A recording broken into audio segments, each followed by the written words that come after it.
Welcome, brethren, for turning into First News Broadcast TV channel, where we dispense helpful to global awareness on current awareness and formers, building community news revolutionary commitment of our world. All right, we move on to the news headline and updates. Please, viewers, if it is your first time on First News Broadcast TV channel, do us a favor to share to your friends and family, like and subscribe. See you again. Thanks for watching. Welcome to you both. It's wonderful to have you. It's an honor to have you both here tonight. Good evening. We are looking forward to a spirited and thoughtful debate. So let's get started.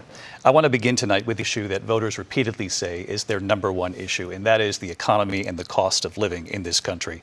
Vice President Harris, you and President Trump were elected 4 years ago, and your opponent on the stage here tonight often asks his supporters, are you than you were 4 years ago? When it comes to the economy, do you believe Americans are better off than they were 4 years ago? So I was raised as a middle-class kid, and I am is about linking the middle class and working people of America. I believe in the ambition, the aspirations, the dreams of the American people. And that is why I imagine and have actually a plan to build what I call an opportunity economy. Because here's the thing. We know that we have a shortage of homes and houses. On extending a tax cut for those families of $6,000, which is the largest child tax credit that we have given in a long time. Their children, and I intend on extending a tax cut for those families of $6,000, which is the largest child tax credit that we have given in a long time, so that those young families can afford to buy a crib, buy a car seat, buy clothes for their children. My passion, one of them, is small businesses. My mother raised my sister and me, but there was a woman who helped raise us. We call her our second mother. She was a small business owner. I love our small businesses. My plan is to give a $50,000 tax deduction to start up small businesses, knowing they are part of the backbone of America's economy. My opponent, on the other hand, his plan is to do what he has done before, which is to provide a tax cut for billionaires and big corporations, which will result in $5 trillion to America's deficit. My opponent has a plan that I call the Trump's sales tax, which would be a 20% tax on everyday goods that you rely on to get through the month. Economists have said that Trump sales tax would actually result for middle-class families in about $4,000 more a year, because of his policies and his ideas about what should be the backs of middle-class people paying for tax cuts for billionaires. President Trump, I'll give you 2 minutes. First of all, I have no sales tax. That's an incorrect statement. She knows that. We're doing tariffs on other countries. Other countries are going to finally, after 75 years, pay us back for all that we've done for the world. And the tariff will be substantial in some cases. I took in billions and billions of dollars, as you know, from China. In fact, they never took the tariff off because there was so much money they can't. It would totally destroy everything that they've set out to do. They're taking in billions of dollars from China and other places. They've left the tariffs on. When I had tariffs, and yet I had no inflation. Look, we've had a terrible economy because inflation which is really known as a country buster. It breaks up countries. We have inflation like very few people have ever seen before, probably the worst in our nation's history. We were at 21%, but that's being generous because many things are 50, 60, 70, and 80% higher than they were just a few years ago. This has been a disaster for people, for the middle class, but for every class. On top of that, we have millions of people pouring into our country from prisons and jails, from mental institutions and insane asylums, and they're coming in and they're taking jobs that are occupied right now by African Americans and Hispanics, and also unions. Unions are going to be affected very soon. And you see what's happening. You see what's happening with towns throughout the United States. You look at Springfield, Ohio. You look at Aurora in Colorado. They are taking over the towns. They're taking over buildings. They're going in violently. These are the people that Xi and Biden led into our country, and they're destroying our country. They're dangerous. They're at the highest level of criminality, and we have to get them out. We have to get them out fast. I created one of the greatest economies in the history of our country. I'll do it again and even better. We are going to get to immigration and border security during this debate, but I would like to let Vice President Harris respond on the economy here. Well, I would love to. Let's talk about what Donald Trump left us. Donald Trump left us the worst unemployment since the Great Depression. Donald Trump left us the worst public health epidemic in a century. Donald Trump left us the worst attack on our democracy since the Civil War. And what we have done is clean up Donald Trump's mess.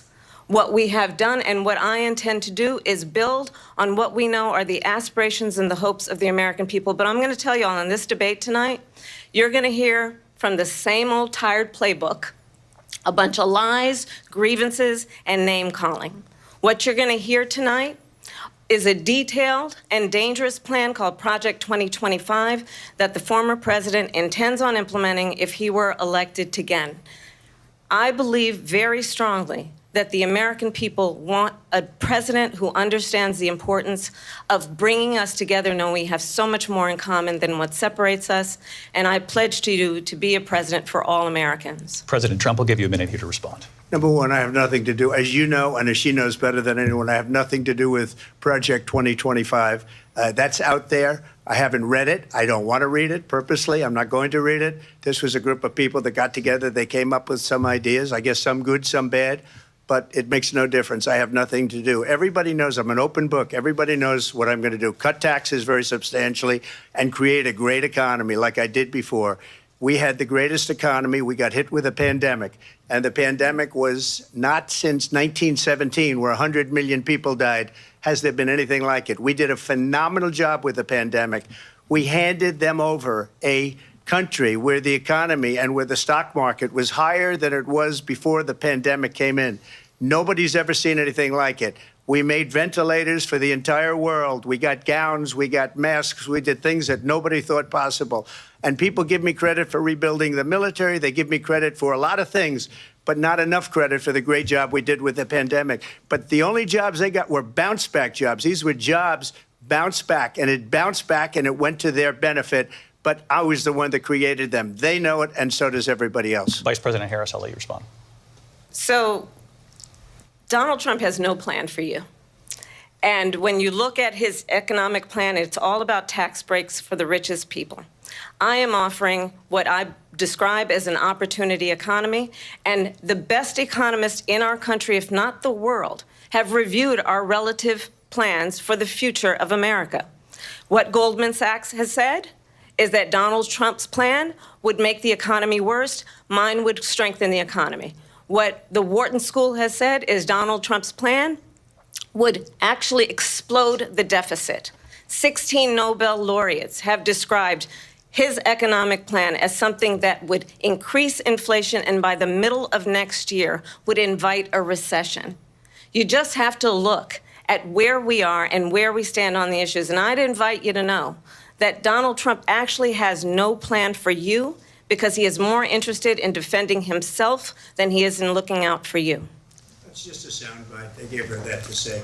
Look, I went to the Wharton School of Finance, and many of those professors, the top professors, think my plan is a brilliant plan. It's a great plan. It's a plan that's going to bring up our worth, our value as a country. It's going to make people want to be able to go and work and create jobs and create a lot of good, solid money for our country. And just to finish off, she doesn't have a plan. She copied Biden's plan, and it's like 4 sentences, like run, spot, run. 4 sentences that are just, oh, we'll try and lower taxes. She doesn't have a plan. Take a look at her plan. She doesn't have a plan. Mr. President, I do want to drill down on something you both brought up. The Vice President brought up your tariffs. You responded, and let's drill down on this, because your plan is what she calls is essentially a national sales tax. Your proposal calls for tariffs, as you pointed out here, on foreign imports across the board. You recently said that you might double your plan, imposing tariffs up to 20% on goods coming into this country. As you know, many economists say that with tariffs at that level, costs are then passed on to the consumer. Vice President Harris has argued it'll mean higher prices on gas, food, clothing, medication, arguing it costs the typical family nearly $4,000 a year. Do you believe Americans can afford higher prices because of tariffs? They're not going to have higher prices. What's going to have, and who's going to have higher prices, is China and all of the countries that have been ripping us off for years. I was the only president ever. China was paying us hundreds of billions of dollars, and so were other countries. And, you know, if she doesn't like them, they should have gone out and they should have immediately cut the tariffs. But those tariffs are there 3.5 years now under their administration. We are going to take in billions of dollars, hundreds of billions of dollars. I had no inflation, virtually no inflation. They had the highest inflation perhaps in the history of our country, because I've never seen a worse period of time. People can't go out and buy cereal or bacon or eggs or anything else. The people of our country are absolutely dying with what they've done. They've destroyed the economy. And all you have to do is look at a poll. The polls say 80 and 85 and even 90% that the Trump economy was great, that their economy was terrible. Vice President Harris, I do want to ask for your response, and you heard what the president said there, because the Biden administration did keep a number of the Trump tariffs in place. So how do you respond? Well, let's be clear that the Trump administration resulted in a trade deficit, one of the highest we've ever seen in the history of America. He invited trade wars. You want to talk about his deal with China? What he ended up doing is, under Donald Trump's presidency, he ended up selling American chips to China to help them improve and modernize their military, basically sold us out, when a policy about China should be in making sure the United States of America wins the competition for the 21st century, which means focusing on the details of what that requires, focusing on relationships with our allies, focusing on investing in American-based technology so that we win the race on AI, on quantum computing, focusing on what we need to do to support America's workforce so that we don't end up having on the short end of the stick in terms of workers' rights. But what Donald Trump did, let's talk about this, with COVID, is he actually thanked President Xi for what he did during COVID. Look at his tweet. Thank you, President Xi, exclamation point, when we know that Xi was responsible for lacking and not giving us transparency about the origins of COVID. President Trump, I'll let you respond. First of all, they bought their chips from Taiwan. We hardly make chips anymore because of philosophies like they have and policies like they have. I don't say her because she has no policy. Everything that she believed 3 years ago and 4 years ago is out the window. She's going to my philosophy now. In fact, I was going to send her a MAGA hat. She's gone to my philosophy. But if she ever got elected, she'd change it. And it will be the end of our country. She's a Marxist. Everybody knows she's a Marxist. Her father's a Marxist professor in economics, and he taught her well. But when you look at what she's done to our country, and when you look at these millions and millions of people that are pouring into our country monthly, where it's, I believe, 21 million people, not the 15 that people say, and I think it's a lot higher than the 21, that's bigger than New York State pouring in. And just look at what they're doing to our country. They're criminals. Many of these people coming in are criminals. And that's bad for our economy, too. You know, you mentioned before, we'll talk about immigration later. Well, bad immigration is the worst thing that can happen to our economy. They have, and she has, destroyed our country with policy that's insane. Almost policy that you'd say they have to hate our country. President Trump, thank you. Lindsay? I want to turn to the issue of abortion. President Trump, you've often touted that you were able to kill Roe v. Wade. Last year, you said that you were proud to be the most pro-life president in American history. Then last month, you said that your administration would be great for women and their reproductive rights. In your home state of Florida, you surprised many with regard to your 6-week abortion ban, because you initially had said that it was too short. And you said, quote, I'm going to be voting that we need more than 6 weeks. But then the very next day, you reversed course and said you would vote to support the 6-week ban.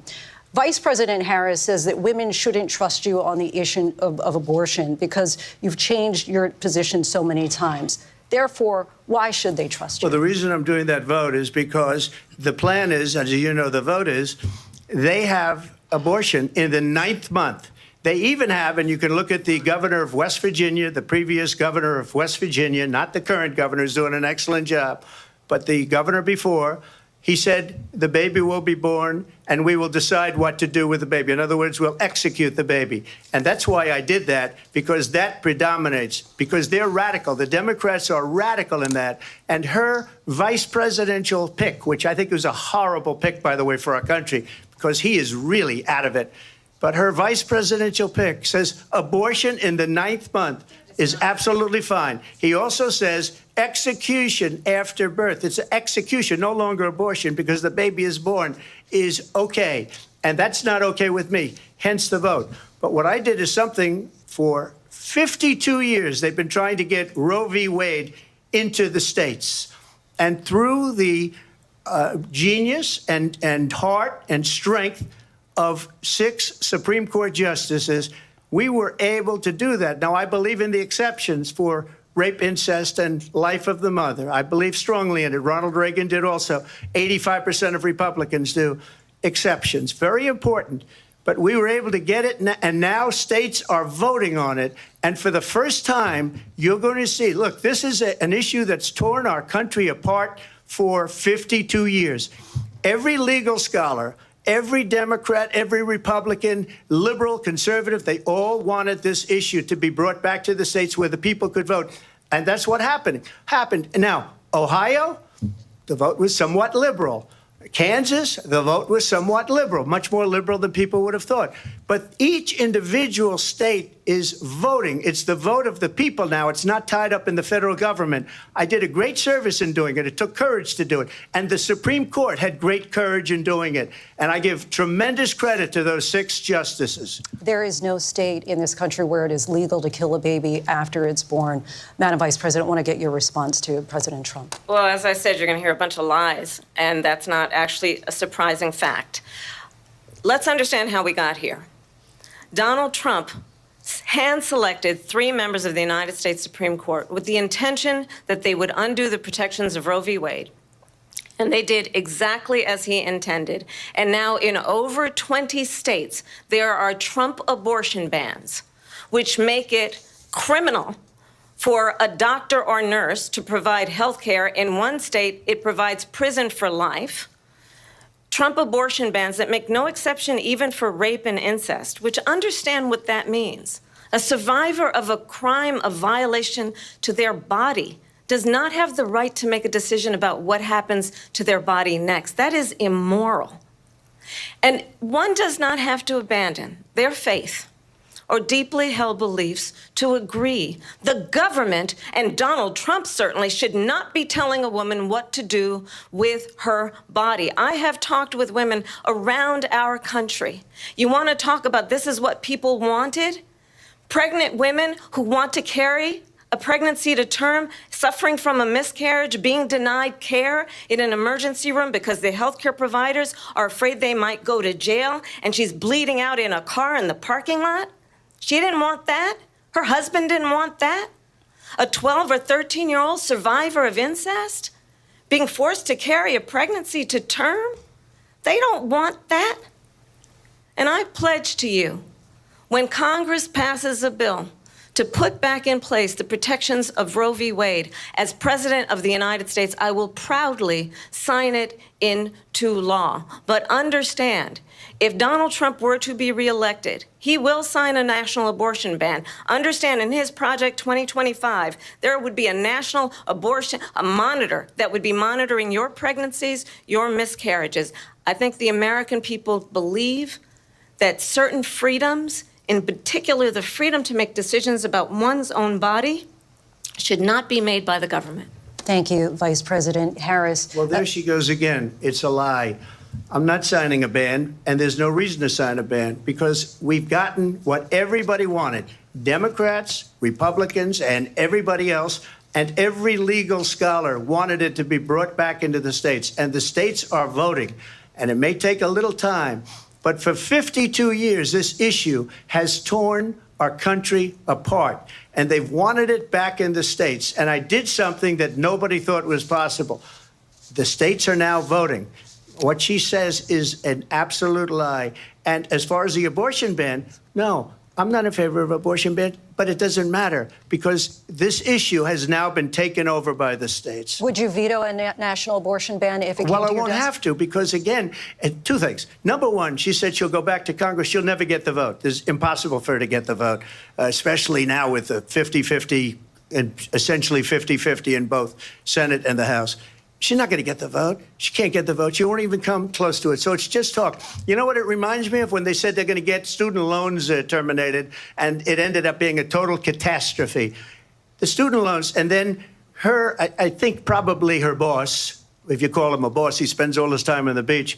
But look, her boss went out and said, we'll do it again. We'll do it a different way. And he went out, got rejected again by the Supreme Court. So all these students got taunted with this whole thing about this whole idea. And how unfair that would have been, part of the reason they lost, to the millions and millions of people that had to pay off their student loans. They didn't get it for free. But they were saying it's the same way that they talked about that they talk about abortion. But if I could just get a yes or no, because your running mate, J.D. Vance, has said that you would veto it if it did come to your desk. Well, I didn't discuss it with J.D. In all fairness. J.D., and I don't mind if he has a certain view, but I think he was speaking for me, but I really didn't. Look, we don't have to discuss it because she'd never be able to get it, just like she couldn't get student loans. They couldn't get student loans. They didn't even come close to getting student loans. They taunted young people and a lot of other people that had loans. They can never get this approved. So it doesn't matter what she says about going to Congress. Well, wonderful. Let's go to Congress. Do it. But the fact is that for years, they wanted to get it out of Congress and out of the federal government. And we did something that everybody said couldn't be done. And now you have a vote of the people on abortion. Vice President Harris, I want to give you your time to respond. But I do want to ask, would you support any restrictions on a woman's right to an abortion? I absolutely support reinstating the protections of Roe v. Wade. And as you rightly mentioned, nowhere in America is a woman carrying a pregnancy to term and asking for an abortion. That is not happening. It's insulting to the women of America. And understand what has been happening under Donald Trump's abortion bans. Couples who pray and dream of having a family are being denied IVF treatments. What is happening in our country? Working people, working women who are working 1 or 2 jobs, who can barely afford childcare as it is, have to travel to another state to get on a plane sitting next to strangers to go and get the health care she needs. Barely can afford to do it, and what you are putting her through is unconscionable. And the people of America have not, the majority of Americans believe in a woman's right to make decisions about her own body, and that is why in every state where this issue has been on the ballot, in red and blue states both, the people of America have voted for freedom. Vice President Harris, Excuse me, I have to respond. Another lie. It's another lie. I have been a leader on IVF, which is fertilization. The IVF, I have been a leader. In fact, when they got a very negative decision on IVF from the Alabama courts, I saw the people of Alabama and the legislature 2 days later voted it in. I've been a leader on it. They know that, and everybody else knows it. I have been a leader on fertilization, IVF. And the other thing, you should ask, will she allow abortion in the 8th month, 9th month, 7th month? Come on. Okay, would you do that?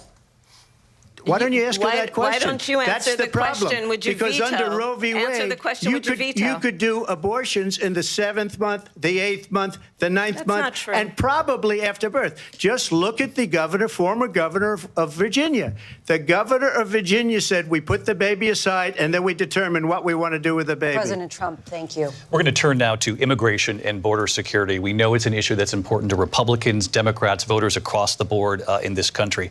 Vice President Harris, you were tasked by President Biden with getting to the root causes of migration from Central America. We know that illegal border crossings reached a record high in the Biden administration. This past June, President Biden imposed tough new asylum restrictions. We know the numbers since then have dropped significantly. But my question to you tonight is, why did the administration wait until 6 months before the election to act? And would you have done anything differently from President Biden on this? So I'm the only person on this stage who has prosecuted transnational criminal organizations for the trafficking of guns, drugs, and human beings. And let me say that the United States Congress, including some of the most conservative members of the United States Senate, came up with a border security bill which I supported. And that bill would have put 1,500 more border agents on the border to help those folks who are working there right now overtime trying to do their job. It would have allowed us to stem the flow of fentanyl coming into the United States. I know there are so many families watching tonight who have been personally affected by the surge of fentanyl in our country. That bill would have put more resources to allow us to prosecute transnational criminal organizations for trafficking in guns, drugs, and human beings. But you know what happened to that bill? Donald Trump got on the phone, called up some folks in Congress, and said, kill the bill. And you know why? Because he'd prefer to run on a problem instead of fixing a problem. And understand, this comes at a time where the people of our country actually need a leader who engages in solutions, who actually addresses the problems at hand. But what we have in the former president is someone who would prefer to run on a problem instead of fixing a problem. And I'll tell you something, he's going to talk about immigration a lot tonight, even when it's not the subject that is being raised. And I'm going to actually do something really unusual, and I'm going to invite you to attend one of Donald Trump's rallies, because it's a really interesting thing to watch. You will see during the course of his rallies, he talks about fictional characters like Hannibal Lecter. He will talk about windmills cause cancer. And what you will also notice is that people start leaving his rallies early out of exhaustion and boredom. And I will tell you, the one thing you will not hear him talk about is you. You will not hear him talk about your needs, your dreams, and your desires. And I'll tell you, I believe you deserve a president who actually puts you first, and I pledge to you that I will. Vice President Harris, thank you. President Trump, on that point, I want to get your response. Well, I would like to respond. Let me just ask, though, why did you try to kill that bill, and successfully so? That would have put thousands of additional agents and officers on the border. First, let me respond as to the rallies. She said people start leaving. People don't go to her rallies. There's no reason to go. And the people that do go, she's bussing them in and paying them to be there, and then showing them in a different light. So she can't talk about that. People don't leave my rallies. We have the biggest rallies, the most incredible rallies in the history of politics. That's because people want to take their country back. Our country is being lost. We're a failing nation. And it happened 3.5 years ago. And what's going on here, you're going to end up in World War III, just to go into another subject. What they have done to our country by allowing these millions and millions of people to come into our country, and look at what's happening to the towns all over the United States. And a lot of towns don't want to talk. It's not going to be Aurora or Springfield. A lot of towns don't want to talk about it because they're so embarrassed by it. In Springfield, they're eating the dogs, the people that came in. They're eating the cats. They're eating the pets of the people that live there. And this is what's happening in our country, and it's a shame.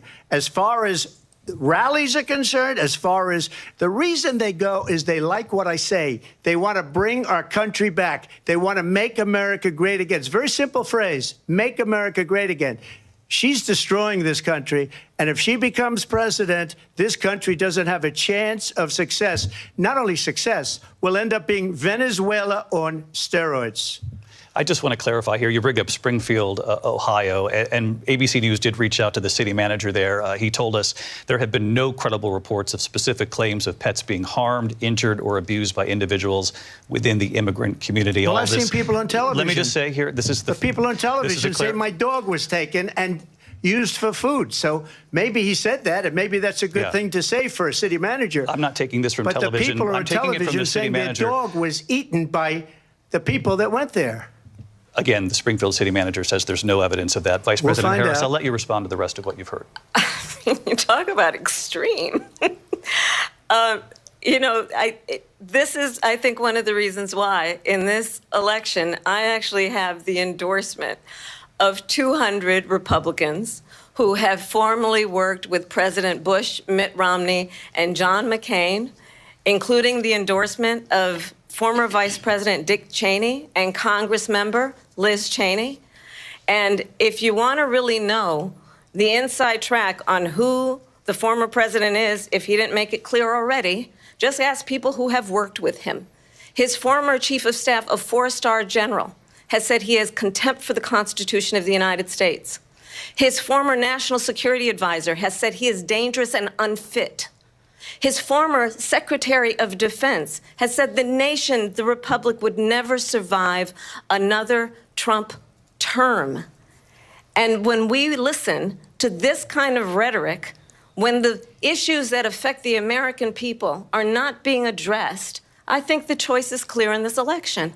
President Trump, I'll give you a quick minute to respond here. Thank you, because when I hear that, see, I'm a different kind of a person. I fired most of those people. Not so graciously. They did bad things or a bad job.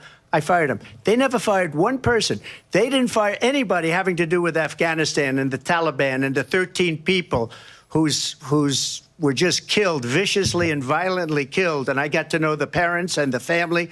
They didn't fire. They should have fired all those generals, all those top people, because that was one of the most incompetently handled situations anybody has ever seen. So when somebody does a bad job, I fire him. And you take a guy like Esper. He was no good. I fired him. So he writes a book. Another one writes a book. Because with me, they can write books. With nobody else can they. But they have done such a poor job, and they never fire anybody. Look at the economy. Look at the inflation. They didn't fire any of their economists. They have the same people. That's a good way not to have books written about you. But just to finish, I got more votes than any Republican in history by far. In fact, I got more votes than any president, sitting president, in history by far. Let me continue on immigration. It was what you wanted to talk about earlier, so let's get back to your deportation proposal that the vice president has reacted to as well. President Trump, you call this the largest domestic deportation operation in the history of our country. You say you would use the National Guard. You say if things get out of control, you'd have no problem using the U.S. military. Police, yes. You also said you would use local police. How would you deport 11 million undocumented immigrants? I know you believe that number is much higher. Take us through this. What does this look like? Will authorities be going door to door in this country? Yeah, it is much higher because of them. They allowed criminals, many, many millions of criminals. They allowed terrorists. They allowed common street criminals. They allowed people to come in, drug dealers, to come into our country. And they're now in the United States and told by their countries like Venezuela, don't ever come back or we're going to kill you. Do you know that crime in Venezuela and crime in countries all over the world is way down? You know why? Because they've taken their criminals off the street and they've given them to her to put into our country. And this will be one of the greatest mistakes in history for them to allow. And I think they probably did it because they think they're going to get votes, but it's not worth it because they're destroying the fabric of our country by what they've done. There's never been anything done like this at all. They've destroyed the fabric of our country. Millions of people let in. And all over the world, crime is down. All over the world except here. Crime here is up and through the roof. Despite their fraudulent statements that they made, crime in this country is through the roof. And we have a new form of crime. It's called migrant crime. And it's happening at levels that nobody thought possible. President Trump, as you know, the FBI says overall violent crime is actually coming down in this country. But Vice President Harris, the FBI they were defrauding statements. They didn't include the worst cities. They didn't include the cities with the worst crime. It was a fraud, just like their number of 818,000 jobs that they said they created turned out to be a fraud. President Trump, thank you. I'll let you respond, Vice President Harris. Well, I think this is so rich coming from someone who has been prosecuted for national security crimes, economic crimes, election interference, has been found liable for sexual assault, and his next big court appearance is in November at his own criminal sentencing. And let's be clear where each person stands on the issue of what is important about respect for the rule of law and respect for law enforcement. The former vice president called for defunding federal law enforcement, 45,000 agents, get this, on the day after he was arraigned on 34 felony counts. So let's talk about what is important in this race. It is important that we move forward, that we turn the page on this same old tired rhetoric and address the the needs of the American people, address what we need to do about the housing shortage, which I have a plan for, address what we must do to support our small businesses, address bringing down the price of groceries. But frankly, the American people are exhausted with this same old tired playbook. Vice President Harris, thank you. Excuse me. Every one of those cases was started by them against their political opponent. And I'm winning most of them, and I will win the rest on appeal. And you saw that with the decision that came down just recently from the Supreme Court. I'm winning most of them. But those are cases, it's called weaponization. Never happened in this country. They weaponized the Justice Department. Every one of those cases was involved with the DOJ, from Atlanta and Fani Willis to the Attorney General of New York and the DA in New York. Every one of those cases. And then they say, oh, he's a criminal. They're the ones that made them go after me. By the way, Joe Biden was found essentially guilty on the documents case. And what happened in my documents case? They said, oh, that's the toughest of them all. A complete and total victory. 2 months ago, it was thrown out. It's weaponization, and they used it, and it's never happened in this country. They used it to try and win an election. They're fake cases. President Trump, thank you. A really quick response here, Vice President Harris, on this notion of weaponization of the Justice Department. Well, let's talk about extreme and understand the context in which this election in 2024 is taking place. The United States Supreme Court recently ruled that the former president would essentially be immune from any misconduct if he were to enter the White House again. Understand, this is someone who has openly said he would terminate, I'm quoting, terminate the Constitution of the United States, that he would weaponize the Department of Justice against his political enemies. Someone who has openly expressed disdain for members of our military. Understand what it would mean if Donald Trump were back in the White House with no guardrails, because certainly we know now the court won't stop him. We know J.D. Vance is not going to stop him. It's up to the American people Vice President to stop Harris, him. Thank you. Lindsay? Vice President Harris, in your last run for president. This is the one that weaponized, not me. She weaponized. I probably took a bullet to the head because of the things that they say about me. They talk about democracy. I'm a threat to democracy. They're the threat to democracy with a fake Russia investigation that went nowhere. We have a lot to get to. Lindsay? Vice President Harris, in your last run for president, you said you wanted to ban fracking. Now you don't. You wanted mandatory government buyback programs for assault weapons. Now your campaign says you don't. You supported decriminalizing border crossings. Now you're taking a harder line. I know you say that your values have not changed. So then why have so many of your policy positions changed? So my values have not changed, and I'm going to discuss at least every point that you've made. But in particular, let's talk about fracking, because we're here in Pennsylvania. I made that very clear in 2020. I will not ban fracking. I have not banned fracking as Vice President of the United States. And in fact, I was the tie-breaking vote on the Inflation Reduction Act, which opened new leases for fracking. My position is that we have got to invest in diverse sources of energy so we reduce our reliance on foreign oil. We have had the largest increase in domestic oil production in history because of an approach that recognizes that we cannot over-rely on foreign oil. As it relates to my values, let me tell you, I grew up a middle-class kid raised by a hardworking mother who worked and saved and was able to buy our first home when I was a teenager.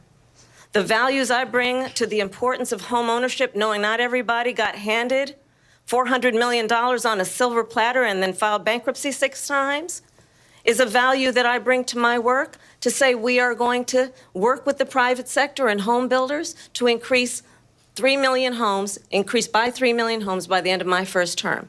My work that is related to having a friend when I was in high school who was sexually assaulted by her stepfather.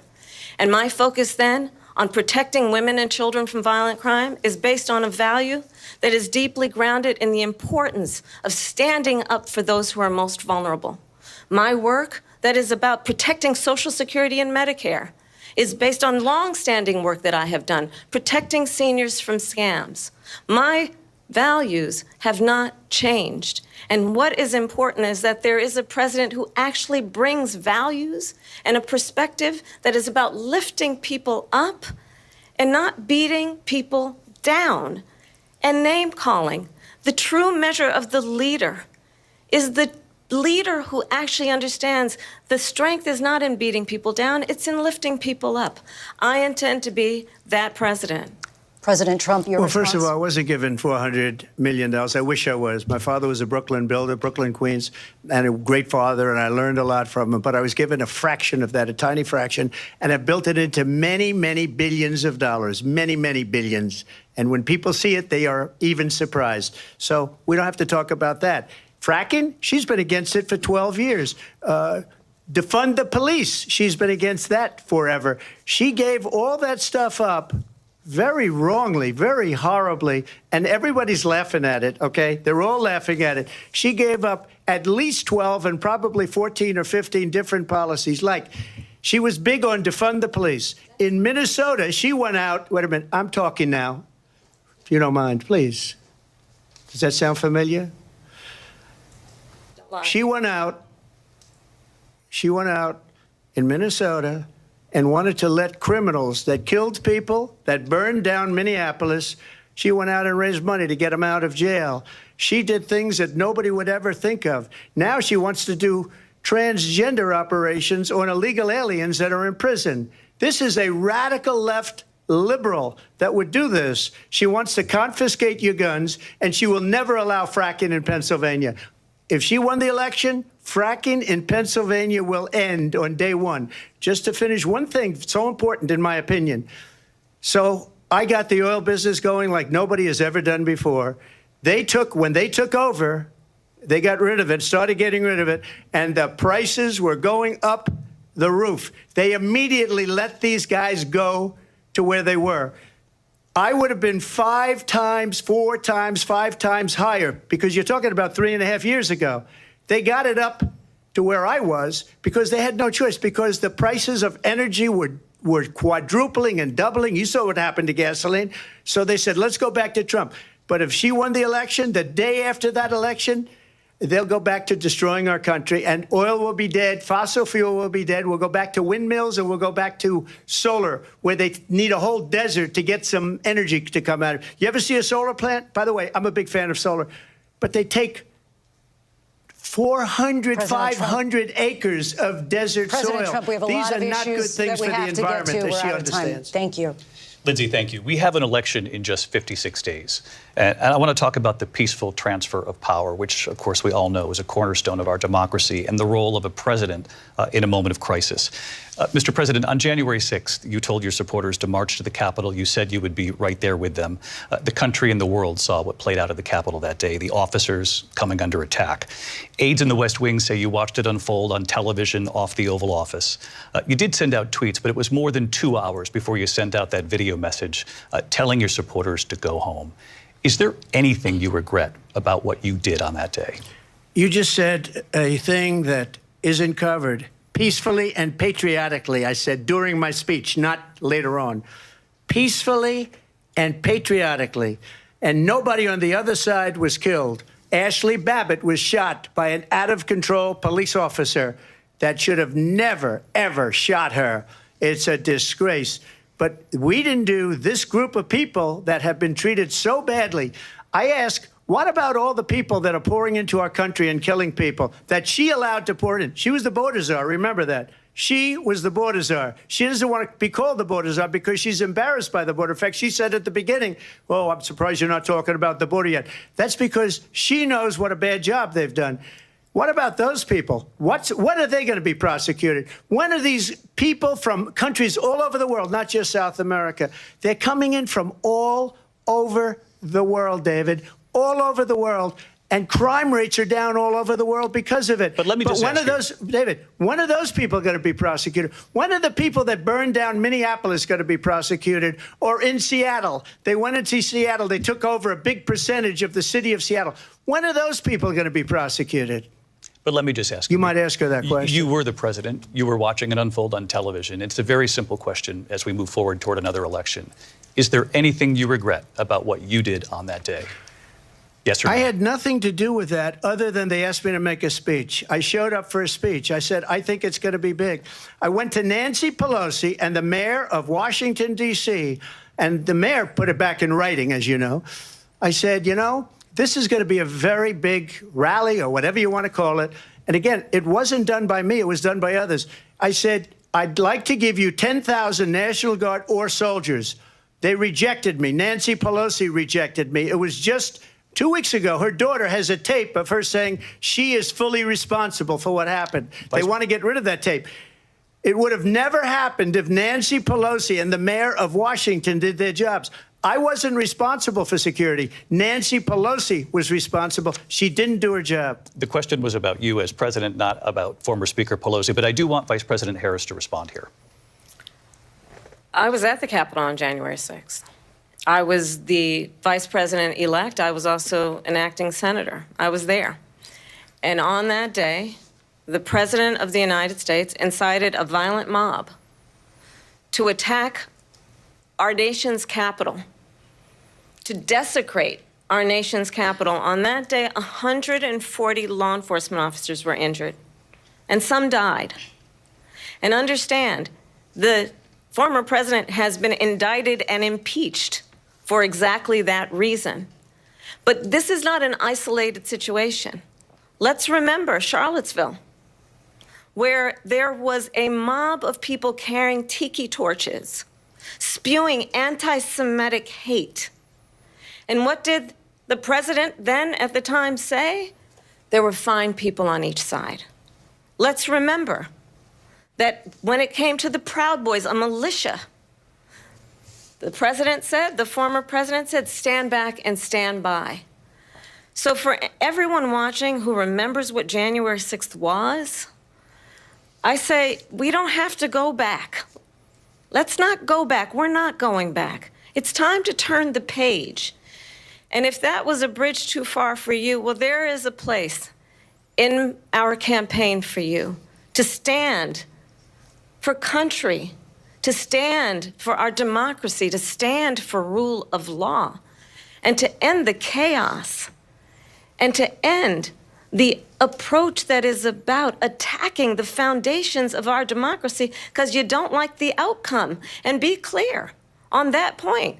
Donald Trump, the candidate, has said in this election there will be a bloodbath if this and the outcome of this election is not to his liking.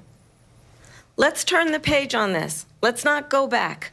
Let's chart a course for the future and not go backwards to the past. Let me just follow up here. It was a different term, and it was a term that related to energy because they have destroyed our energy business. That was where bloodbath was. Also, on Charlottesville, that story has been, as you would say, debunked. Laura Ingraham, Sean Hannity, Jesse, all of these people, they covered it. If they go an extra sentence, they will see it was perfect. It was debunked in almost every newspaper, but they still bring it up, just like they bring 2025 up. They bring all of this stuff up. I ask you this. You talk about the Capitol. Why are we allowing these millions of people to come through on the southern border? How come she's not doing anything? And I'll tell you what I would do, and I would be very proud to do it.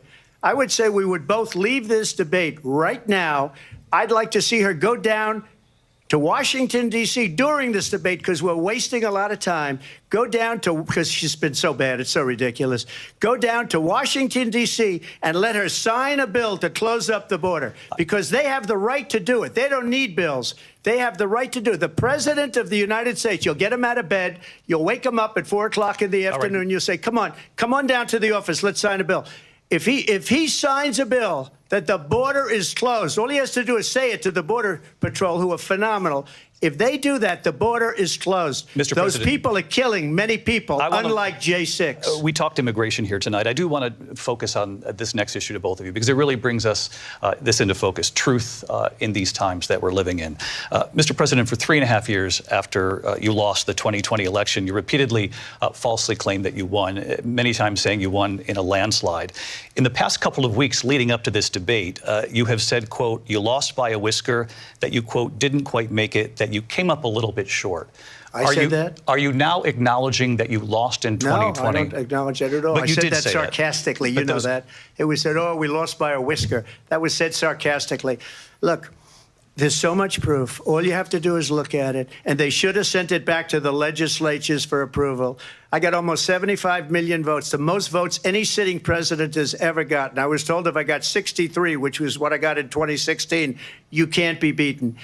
The election, people should never be thinking about an election as fraudulent. We need two things. We need walls, and we have to have it. We have to have borders, and we have to have good elections. Our elections are bad. And a lot of these illegal immigrants coming in, they're trying to get them to vote. They can't even speak English. They don't even know what country they're in practically. And these people are trying to get them to vote. And that's why they're allowing them to come into our country. I did watch all of these pieces of video. I didn't detect the sarcasm, lost by a whisker. We didn't quite make it. And we should just point out here as clarification, and you know this, you and your allies, 60 cases in front of many judges, many of them Republican. No judge looked at it. And said there was no we didn't have standing. Fraud. That's the other thing. They said we didn't have standing, a technicality. Can you imagine a system where a person in an election doesn't have standing? The president of the United States doesn't have standing. That's how we lost. If you look at the facts, and I'd love to have you'll do a special on it. I'll show you Georgia, and I'll show you Wisconsin, and I'll show you Pennsylvania, and I'll show you. We have so many facts and statistics, but you know what? That doesn't matter, because we have to solve the problem that we have right now. That's old news. And the problem that we have right now is we have a nation in decline, and they have put it into decline. We have a nation that is dying, David. Mr. President, thank you. Vice President Harris, you heard the president there tonight. He said he didn't say that he lost by a whisker. So he still believes he did not lose the election that was won by President Biden and yourself. But I do want to ask you about something that's come up in the last couple of days. This was a post from President Trump about this upcoming election just weeks away. He said, when I win, those people who cheated, and then he lists donors, voters, election officials, he says will be prosecuted to the fullest extent of the law, which will include long-term prison sentences. One of your campaign's top lawyers responded saying, we won't let Donald Trump intimidate us. We won't let him suppress the vote. Is that what you believe he's trying to do here? Donald Trump was fired by 81 million people. So let's be clear about that. And clearly he is having a very difficult time processing that. But we cannot afford to have a president of the United States who attempts, as he did in the past, to upend the will of the voters in a free and fair election. And I'm going to tell you that I have traveled the world as Vice President of the United States, and world leaders are laughing at Donald Trump. I have talked with military leaders, some of whom worked with you, and they say you're a disgrace.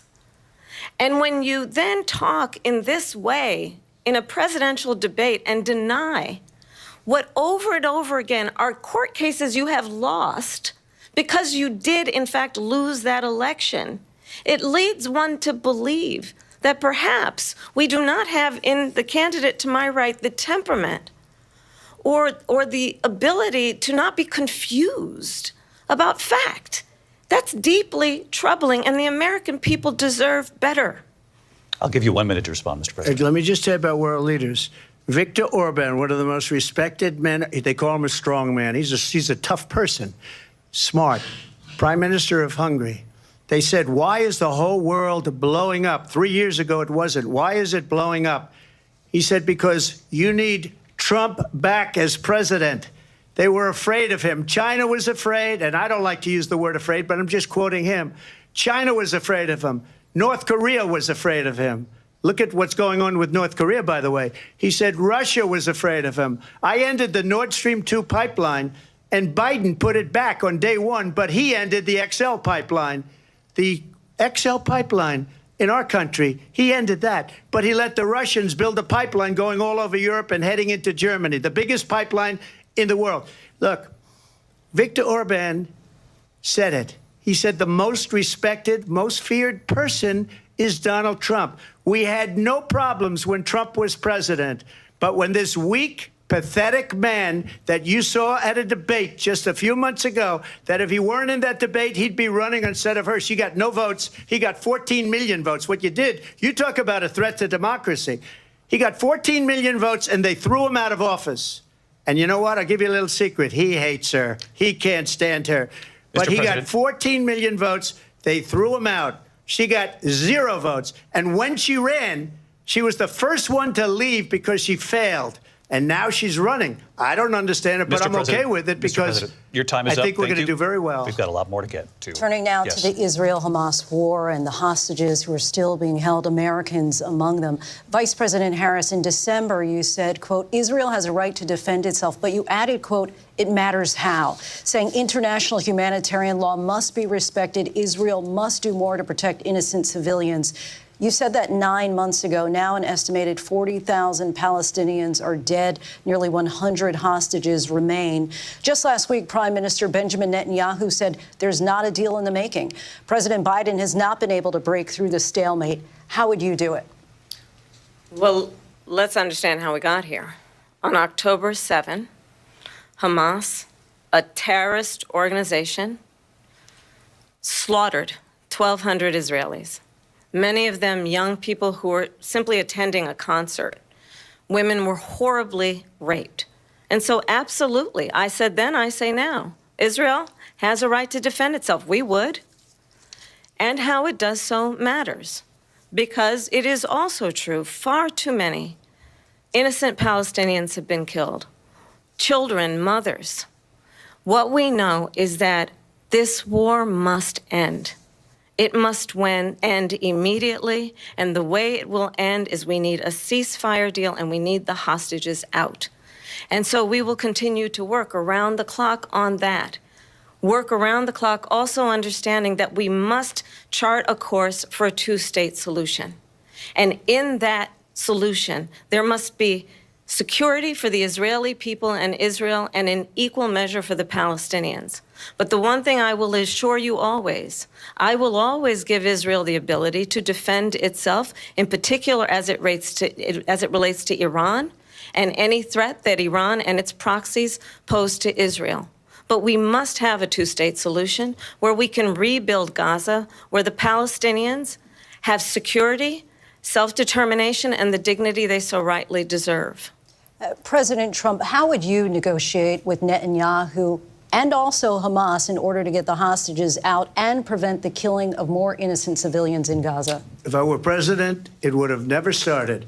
If I were president, Russia would have never, ever, I know Putin very well, he would have never, and there was no threat of it either, by the way, for 4 years, have gone into Ukraine and killed millions of people when you add it up, far worse than people understand what's going on over there. But when she mentions about Israel, all of a sudden, she hates Israel. She wouldn't even meet with Netanyahu when he went to Congress to make a very important speech. She refused to be there because she was at a sorority party of hers. She wanted to go to the sorority party. She hates Israel. If she's president, I believe that Israel will not exist within 2 years from now. And I've been pretty good at predictions, and I hope I'm wrong about that one. She hates Israel. At the same time, in her own way, she hates the Arab population because the whole place is going to get blown up. Arabs, Jewish people, Israel will be gone. It would have never happened. Iran was broke under Donald Trump.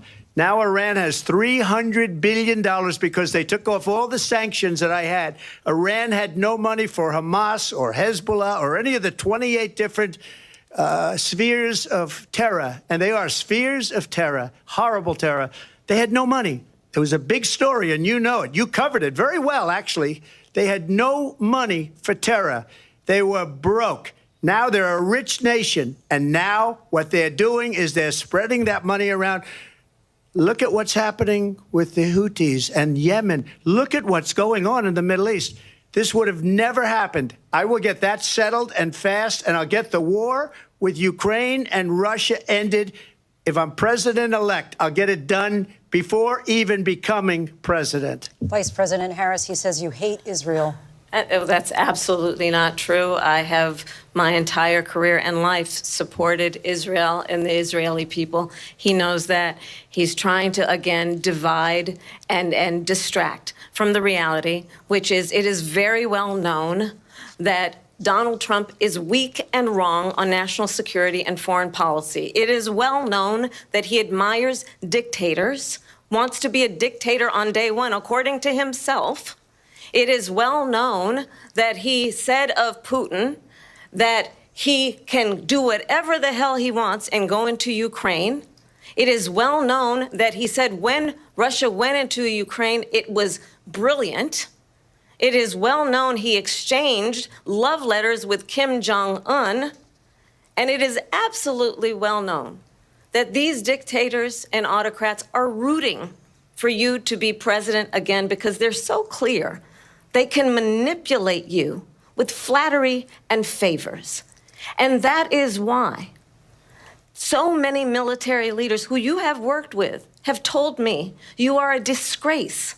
That is why we understand that we have to have a president who is not consistently weak and wrong on national security, including the importance of upholding and respecting in highest regard our military. Vice President Harris, thank you. They're the ones, and she's the one that caused it, that's weak on national security by allowing every nation last month for the year, 168 different countries sending people into our country. Their crime rates are way down. Putin endorsed her last week, said, I hope she wins. And I think he meant it because what he's gotten away with is absolutely incredible. It wouldn't have happened with me.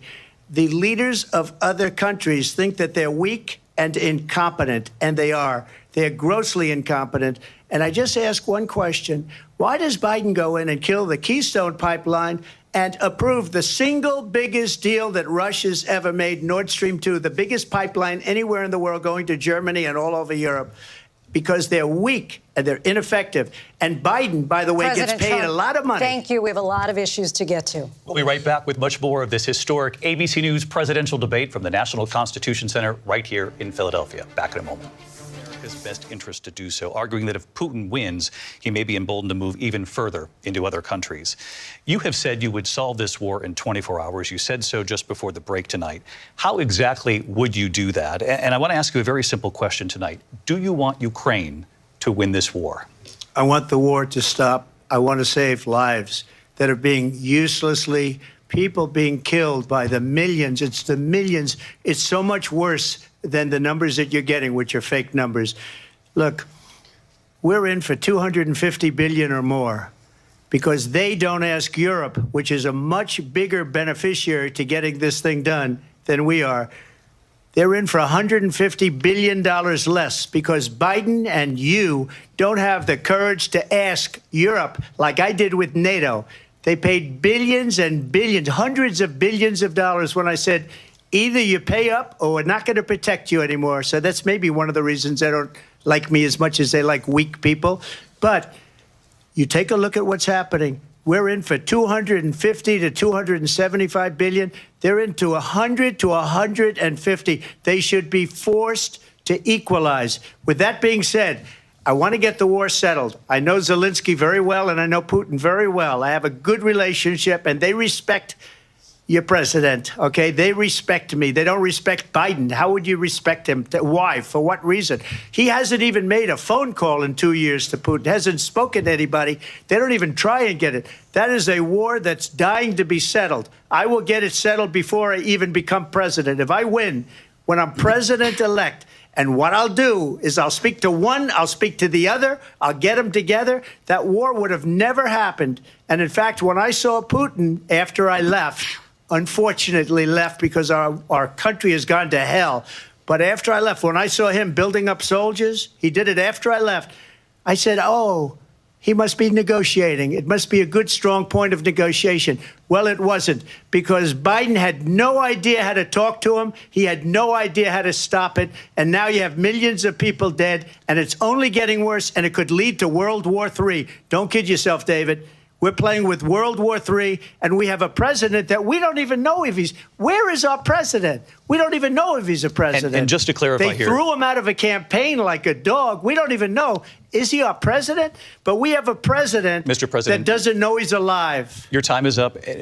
Just to clarify in the question, do you believe it's in the U.S. best interests for Ukraine to win this war, yes or no? I think it's the U.S. best interest to get this war finished and just get it done. All right. Negotiate a deal, because we have to stop all of these human lives from being destroyed. I want to take this to Vice President Harris. I want to get your thoughts on support for Ukraine in this moment, but also, as Commander-in-Chief, if elected, how would you deal with Vladimir Putin, and would it be any different from what we're seeing from President Biden?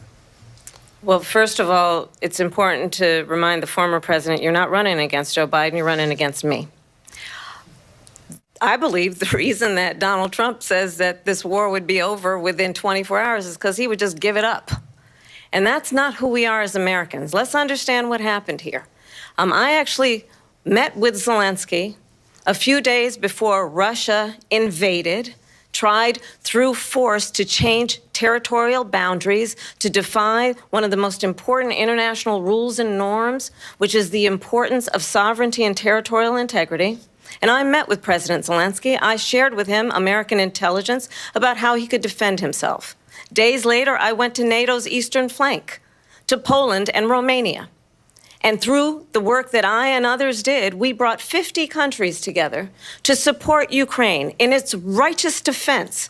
And because of our support, because of the air defense, the ammunition, the artillery, the javelins, the Abrams tanks that we have provided, Ukraine stands as an independent and free country. If Donald Trump were president, Putin would be sitting in Kyiv right now. And understand what that would mean, because Putin's agenda is not just about Ukraine. Understand why the European allies and our NATO allies are so thankful that you are no longer president, and that we understand the importance of the greatest military alliance the world has ever known, which is NATO, and what we have done to preserve the ability of Zelensky and the Ukrainians to fight for their independence. Otherwise, Putin would be sitting in Kyiv with his eyes on the rest of Europe, starting with Poland. And why don't you tell the 800,000 Polish Americans right here in Pennsylvania how quickly you would give up for the sake of favor and what you think is a friendship with what is known to be a dictator who would eat you for lunch. Vice President Harris, thank you. We've heard from both of you on Ukraine tonight. Afghanistan came up in the last hour. I wanted her to respond to something you said earlier, and I'll give you a minute here. Putin would be sitting in Moscow, and he wouldn't have lost 300,000 men and women, but he would have been sitting in Moscow. Quiet, please. He would have been sitting in Moscow much happier than he is right now. But eventually, you know, he's got a thing that other people don't have. He's got nuclear weapons. They don't ever talk about that. He's got nuclear weapons. Nobody ever thinks about that. And eventually, maybe he'll use them, and maybe he hasn't been that threatening. But he does have that, something we don't even like to talk about. Nobody likes to talk about it. But just so you understand, they sent her to negotiate peace before this war started. 3 days later, he went in and he started the war because everything they said was weak and stupid. They said the wrong things. That war should have never started. She was the emissary. They sent her in to negotiate with Zelensky and Putin, and she did. And the war started 3 days later. And that's the kind of talent we have with her. She's worse than Biden. In my opinion, I think he's the worst president in the history of our country. She goes down as the worst vice president in the history of our country. But let me tell you something. She is a horrible negotiator. They sent her in to negotiate. As soon as they left, Putin did the invasion. President Trump, thank you. You did bring up something. You said she went to negotiate with Vladimir Putin. Vice President Harris, have you ever met Vladimir Putin? Can you clarify tonight? Yet again, I said it at the beginning of this debate, you're going to hear a bunch of lies coming from this fellow. And that is another one. When I went to meet with President Zelensky, I've now met with him over 5 times. The reality is it has been about standing as America always should as a leader upholding international rules and norms, as a leader who shows strength, understanding that the alliances we have around the world are dependent on our ability to look out for our friends and not favor our enemies because you adore strongmen instead of caring about democracy. And that is very much what is at stake here. The President of the United States is commander-in-chief, and the American people have a right to rely on a president who understands the significance of America's role and responsibility in terms of ensuring that there is stability and ensuring we stand up for our principles and not sell them for the benefit of personal flattery. We've talked about Ukraine and Vladimir Putin. I do want to talk about Afghanistan. It came up in the first hour of this debate.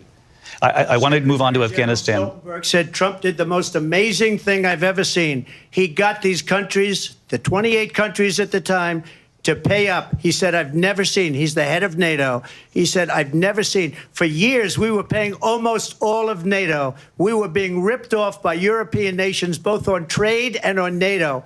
I got them to pay up by saying one of the statements you made before, if you don't pay, we're not going to protect you. President Otherwise, Trump. we would have never gotten it. He said it was one of the most incredible jobs that he's ever seen done. Thank you. I want to turn to Afghanistan. It came up in the first hour of the debate, and we witnessed a poignant moment today on Capitol Hill, honoring the soldiers who died in the chaotic withdrawal from Afghanistan. I do want to ask the Vice President, do you believe you bear any responsibility in the way that withdrawal played out? Well, I will tell you, I agreed with President Biden's decision to pull out of Afghanistan.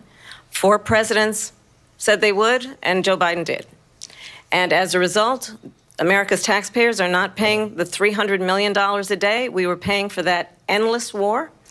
And as of today, there is not one member of the United States military who is in active duty in a combat zone in any war zone around the world, the first time this century. But let's understand how we got to where we are. Donald Trump, when he was president, negotiated one of the weakest deals you can imagine. He calls himself a deal maker. Even his national security advisor said it was a weak, terrible deal. And here's how it went down. He bypassed the Afghan government. He negotiated directly with a terrorist organization called the Taliban. The negotiation involved the Taliban getting 5,000 Taliban terrorists released. And get this, and the president at the time invited the Taliban to Camp David, a place of storied significance for us as Americans, a place where we honor the importance of American diplomacy, where we invite and receive respected world leaders. And this former president, as president, invited them to Camp David because he does not, again, appreciate the role and responsibility of the President of the United States to be commander-in-chief with a level of respect. And this gets back to the point of how he has consistently disparaged and demeaned members of our military, fallen soldiers, and the work that we must do to uphold the strength and the respect of the United States of America around the world. Vice President Harris, thank you. President Trump, your response to her saying that you began the negotiations with the Taliban. So if you take a look at that period of time, the Taliban was killing our soldiers, a lot of them, with snipers. And I got involved with the Taliban because the Taliban was doing the killing. That's the fighting force within Afghanistan. They don't bother doing that because, you know, they deal with the wrong people all the time. But I got involved. And Abdul is the head of the Taliban. He is still the head of the Taliban. And I told Abdul, don't do it anymore. You do it anymore, you're going to have problems. And he said, why do you send me a picture of my house? I said, you're going to have to figure that out, Abdul. And for 18 months, we had nobody killed.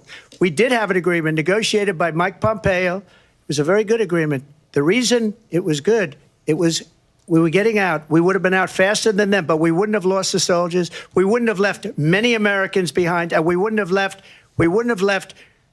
$85 billion worth of brand new, beautiful military equipment behind. And just to finish, they blew it.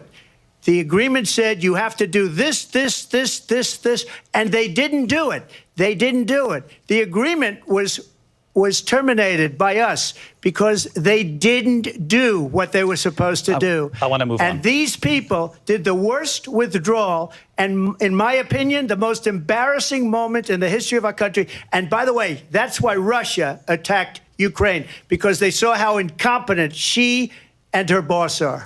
President Trump, thank you. I want to move on now to race and politics in this country. Mr. President, you recently said of Vice President Harris, quote, "I didn't know she was black until a number of years ago when she happened to turn black, and now she wants to be known as black." I want to ask a bigger picture question here tonight. Why do you believe it's appropriate to weigh in on the racial identity of your opponent? I don't, and I don't care. I don't care what she is. I don't care. You make a big deal out of something. I couldn't care less. Whatever she wants to be is okay with me. But those were your words, so I'm asking. I don't know. I mean, all I can say is I read where she was not black, that she put out, and I'll say that. And then I read that she was black, and that's okay. Either one was okay with me. That's up to her. That's up to her. Vice President Harris, your thoughts on this?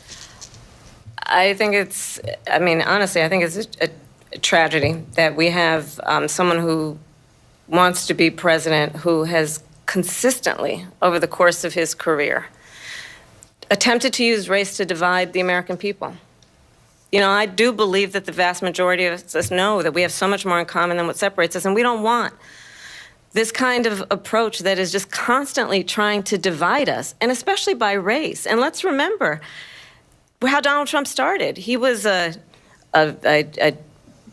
land, he owned buildings, and he was investigated because he refused to rent property to black families.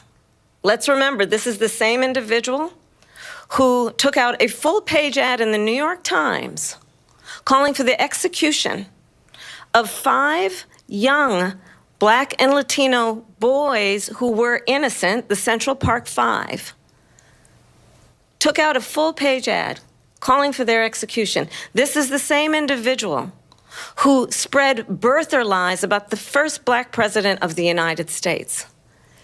And I think the American people want better than that, want better than this, want someone who understands, as I do, I travel our country. We see in each other a friend. We see in each other a neighbor. We don't want a leader who is constantly trying to have Americans point their fingers at each other. I meet with people all the time who tell me, can we please just have discourse about how we're going to invest in the aspirations and the ambitions and the dreams of the American people? Knowing that regardless of people's color or the language their grandmother speaks, we all have the same dreams and aspirations and want a president who invests in those, not in hate and division. Vice President Harris, thank you. Lindsay? President Trump, this is now your 3rd time.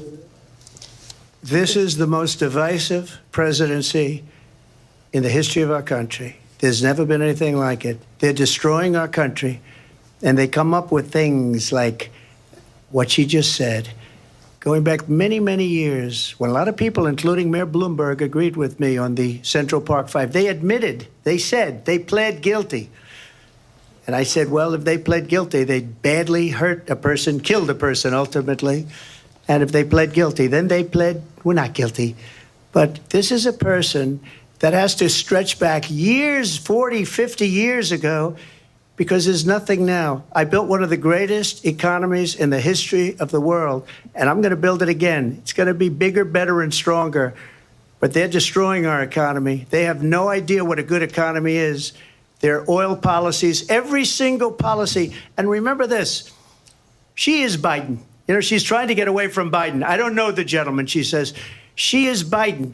The worst inflation we've ever had, a horrible economy because inflation has made it so bad, and she can't get away with that. Thank you. Your time is up, Lindsay. I want to respond to that, though. I want to just respond briefly. Clearly, I am not Joe Biden, and I am certainly not Donald Trump. And what I do offer is a new generation of leadership for our country, one who believes in what is possible, one who brings a sense of optimism about what we can do instead of always disparaging the American people. I believe in what we can do to strengthen our small businesses, which is why I have a plan. Let's talk about our plans and let's compare the plans. I have a plan to give startup businesses $50,000 tax deduction, to pursue their ambitions, their innovation, their ideas, their hard work. I have a plan, $6,000 for young families for the first year of your child's life, to help you in that most critical stage of your child's development. I have a plan that is about allowing people to be able to pursue what has been fleeting in terms of the American dream by offering a help with down payment of $25,000 down payment assistance for first-time home buyers. That's the kind of conversation, I believe, David, that people really want tonight, as opposed to a conversation that is constantly about belittling and name-calling. Let's turn the page Vice President and move Harris, forward. thank you. Let's turn to policy. President Let's Trump, turn back we to have policy. to move on. President Trump. Let's turn to policy, please. She has a plan to defund the police. She has a plan to confiscate everybody's gun. President Trump, she we has do a have to plan move to on to not other allow issues. fracking in Pennsylvania or anywhere else. Okay. Thank you, That's Mr. what her President. plan is until just recently. I just need Lindsay, to go ahead. respond No, because Trump, the President former Trump. president has said No, I'm something sorry. twice that I need to No, respond to. I'm sorry. We're I going just to need to move on, respond Vice one President time Harris. to what he has President said Trump, this multiple is times. now your Yes. third time running for president. You have long vowed to repeal and replace the Affordable Care Act, also known as Obamacare. You have failed to accomplish that. You now say you're going to keep Obamacare, quote, unless we can do something much better. Correct. Last month, you said, quote, we're working on it. So tonight, 9 years after you first started running, do you have a plan, and can you tell us what it is? Obamacare was lousy health care, always was. It's not very good today. And what I said, that if we come up with something, and we are working on things, we're going to do it and we're going to replace it. But remember this, I inherited Obamacare because Democrats wouldn't change it. They wouldn't vote for it. They were unanimous. They wouldn't vote to change it. If they would have done that, we would have had a much better plan than Obamacare. But the Democrats came up. They wouldn't vote for it. I had a choice to make when I was president. Do I save it and make it as good as it can be, never going to be great, or do I let it rot? And I felt I had an obligation, even though politically it would have been good to just let it rot and let it go away. I decided, and I told my people, the top people, and they're very good people. I have a lot of good people in that administration. We read about the bad ones. We had some real bad ones, too, and so do they. They have really bad ones. The difference is they don't get rid of them. But let me just explain. I had a choice to make. Do I save it and make it as good as it can be, or do I let it rot? And I saved it. I did the right thing. But it's still never going to be great, and it's too expensive for people. And what we will do is we're looking at different plans. If we can come up with a plan that's going to cost our people, our population, less money and be better health care than Obamacare, then I would absolutely do it. But until then, I'd run it as good as it can be run. So just a yes or no, you still do not have a plan? I have concepts of a plan. I'm not president right now. But if we come up with something, I would only change it if we come up with something that's better and less expensive. And there are concepts and options we have to do that. And you'll be hearing about it in the not-too-distant future. Vice President Harris, in 2017, you supported Bernie Sanders' proposal to do away with private insurance and create a government-run healthcare system. 2 years later, you proposed a plan that included a private insurance option. What is your plan today? Well, first of all, I absolutely support, and over the last 4 years as vice president, private health care options. But what we need to do is maintain and grow the Affordable Care Act. But I'll get to that, Lindsay. I just need to respond to a previous point that the former president has made. I've made very clear my position on fracking. And then this business about taking everyone's guns away. Tim Walz and I are both gun owners. We're not taking anybody's guns away. So stop with the continuous lying about this stuff. As it relates to the Affordable Care Act, understand, just look at the history to know where people stand. When Donald Trump was president, 60 times he tried to get rid of the Affordable Care Act. 60 times. I was a senator at the time when I will never forget the early morning hours when it was up for a vote in the United States Senate. And the late, great John McCain who you have disparaged as being, you don't like him, you said at the time, because he got caught. He was an American hero. The late, great John McCain, I will never forget that night, walked onto the Senate floor and said, no, you don't. No, you don't. No, you don't get rid of the Affordable Care Act. You have no plan. And what the Affordable Care Act has done is eliminate the ability of insurance companies to deny people with pre-existing conditions. I don't have to tell the people watching tonight, you remember what that was like? Remember when an insurance company could deny if a child had asthma, if someone was a breast cancer survivor, if a grandparent had diabetes? And thankfully, as I've been vice president, and we, over the last 4 years, have strengthened the Affordable Care Act, we have allowed for the first time Medicare to negotiate drug prices on behalf of you, the American people. Donald Trump said he was going to allow Medicare to negotiate drug prices. He never did. We did. And now we have capped the cost of insulin at $35 a month. Since I've been vice president, we have capped the cost of prescription medication for seniors at $2,000 a year. And when I am president, we will do that for all people, understanding that the value I bring to this is that access to health care should be a right and not just a privilege of those who can afford it. And the plan has to be to strengthen the Affordable Care Act, not get rid of it, Vice President Harris, in terms of where Donald Trump stands on that. I want to move to an issue that's important for a lot of... She made a mistake. Number one, John McCain fought Obamacare for 10 years. But it wasn't only him. It were all of the Democrats that kept it going. And you know what? We can do much better than Obamacare, much less money. But she won't improve private insurance for people, private medical insurance. That's another thing she doesn't want to get. People are paying privately for insurance that have worked hard and made money, and they want to have private. She wants everybody to be on government insurance where you wait 6 months for an operation that you need immediately. President Trump, thank you. We have another issue that we'd like to get to that's important for a number of Americans, in particular younger voters, and that's climate change. President Trump, with regard to the environment, you say that we have to have clean air and clean water. Vice President Harris, you call climate change an existential threat. The question to you both tonight is, what would you do to fight climate change? And Vice President Harris, we'll start with you. 1 minute for you each. Well, the former president had said that climate change is a hoax. And what we know is that it is very real. You ask anyone who lives in a state who has experienced these extreme weather occurrences, who now is either being denied home insurance or it's being jacked up. You ask anybody who has been the victim of what that means in terms of losing their home, having nowhere to go. We know that we can actually deal with this issue. The young people of America care deeply about this issue. And I am proud that as vice president over the last 4 years, we have invested $1 trillion in a clean energy economy, while we have also increased domestic gas production to historic levels. We have created over 800,000 new manufacturing jobs while I have been vice president. We have invested in clean energy to the point that we are opening up factories around the world. Donald Trump said he was going to create manufacturing jobs. He lost manufacturing jobs. And I'm also proud to have the endorsement of the United Auto Workers and Sean Fain, who also know that part of building a clean energy economy includes investing in American-made products, American automobiles. It includes growing what we can do around American manufacturing and opening up auto plants, not closing them like happened under Donald Trump. Vice President Harris, thank you. That didn't happen under Donald Trump. Let me just tell you, they lost 10,000 manufacturing jobs this last month. It's going, they're all leaving. They're building big auto plants in Mexico, in many cases owned by China. They're building these massive plants, and they think they're going to sell their cars into the United States because of these people. What they have given to China is unbelievable.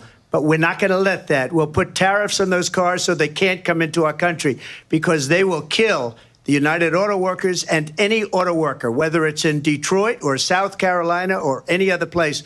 What they've done to business and manufacturing in this country is horrible. We have nothing because they refuse. You know, Biden doesn't go after people because supposedly China paid him millions of dollars. He's afraid to do it. Between him and his son, they get all this money from Ukraine. They get all this money from all of these different countries. And then you wonder, why is he so loyal to this one, that one, Ukraine, China? Why is he? Why did he get $3.5 million from the mayor of Moscow's wife? Why did she pay him $3.5 million? This is a crooked administration, and they're selling our country down the tubes. President Trump, thank you. Thank you. We'll be right back with closing statements from both of our candidates. An historic night, this ABC News presidential debate from Philadelphia. Back in a moment. Welcome back tonight. The time has come for closing statements, and Vice President Harris, we begin with you. So I think you've heard tonight two very different visions for our country. One that is focused on the future, and the other that is focused on the past, and an attempt to take us backward. But we're not going back. And I do believe that the American people know we all have so much more in common than what separates us, and we can chart a new way forward. And a vision of that includes having a plan, understanding the aspirations, the dreams, the hopes, the ambition of the American people, which is why I intend to create an opportunity economy, investing in small businesses, in new families, in what we can do around protecting seniors, what we can do that is about giving hardworking folks a break and bringing down the cost of living. I believe in what we can do together that is about sustaining America's standing in the world and ensuring that we have the respect that we so rightly deserve, including respecting our military and ensuring we have the most lethal fighting force in the world. I will be a president that will protect our fundamental rights and freedoms, including the right of a woman to make decisions about her own body and not have her government tell her what to do. I'll tell you, I started my career as a prosecutor. I was a DA, I was an attorney general, a United States senator, and now vice president. I've only had one client, the people. And I'll tell you, as a prosecutor, I never asked a victim or a witness, are you a Republican or a Democrat? The only thing I ever asked them, are you okay? And that's the kind of president we need right now. Someone who cares about you and is not putting themselves first. I intend to be a president for all Americans and focus on what we can do over the next 10 and 20 years to build back up our country by investing right now in you, the American people. Vice President Harris, thank you. President Trump? So she just started by saying she's going to do this, she's going to do that, she's going to do all these wonderful things. Why hasn't she done it? She's been there for 3.5 years. They've had 3.5 years to fix the border. They've had 3.5 years to create jobs and all the things we talked about. Why hasn't she done it? She should leave right now, go down to that beautiful White House, go to the Capitol, get everyone together and do the things you want to do, but you haven't done it, and you won't do it because you believe in things that the American people don't believe in. You believe in things like we're not going to frack. We're not going to take fossil fuel. We're not going to do things that are going to make this country strong, whether you like it or not. Germany tried that, and within 1 year, they were back to building normal energy plants. We're not ready for it. We can't sacrifice our country for the sake of bad vision. But I just ask one simple question. Why didn't she do it? We're a failing nation. We're a nation that's in serious decline. We're being laughed at all over the world. All over the world, they're laughed. I know the leaders very well. They're coming to see me. They call me. We're laughed at all over the world. They don't understand what happened to us as a nation. We're not a leader. We don't have any idea what's going on. We have wars going on in the Middle East. We have wars going on with Russia and Ukraine. We're going to end up in a third world war, and it'll be a war like no other because of nuclear weapons, the power of weaponry. I rebuilt our entire military. She gave a lot of it away to the Taliban. She gave it to Afghanistan. What these people have done to our country, and maybe toughest of all, is allowing millions of people to come into our country. Many of them are criminals, and they're destroying our country. The worst president, the worst vice president in the history of our country. President Trump, thank you. And that is our ABC News